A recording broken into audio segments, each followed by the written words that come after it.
अंतर्राष्ट्रीय सौर गठबंधन के संबंध में निम्नलिखित कथनों पर विचार कीजिए। 1, यह भारत और फ्रांस की संयुक्त पहल है।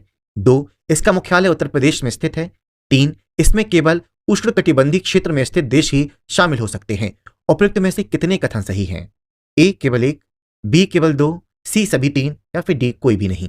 इसका सही उत्तर है विकल्प ए। अंतर्राष्ट्रीय सौर गठबंधन सौर परियोजनाओं के लिए वायबिलिटी गैप फंडिंग को 35% तक बढ़ाएगा। यह निर्णय बीते दिनों नई दिल्ली में आयोजित अंतर्राष्ट्रीय सौर गठबंधन की 6ठी सभा में लिया गया। आपको बता दें कि अंतर्राष्ट्रीय सौर गठबंधन 121 देशों का एक संधि आधारित अंतर सरकारी गठबंधन है।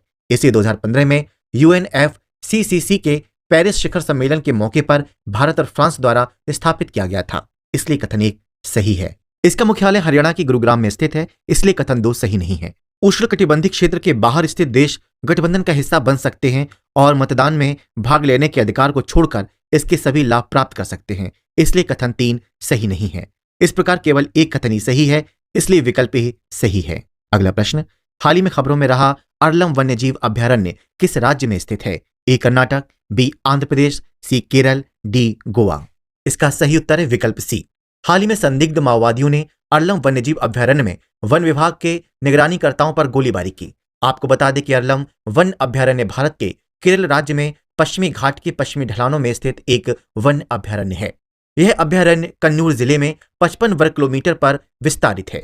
यह वायनाड, ब्रह्मगिरी, वायनाड उत्तरी ढलानों और कर्नाटक राज्य में संरक्षित क्षेत्रों अर्थात ब्रह्मगिरी वन्यजीव अभ्यारण्य और कुग्र के जंगलों से सटा हुआ है।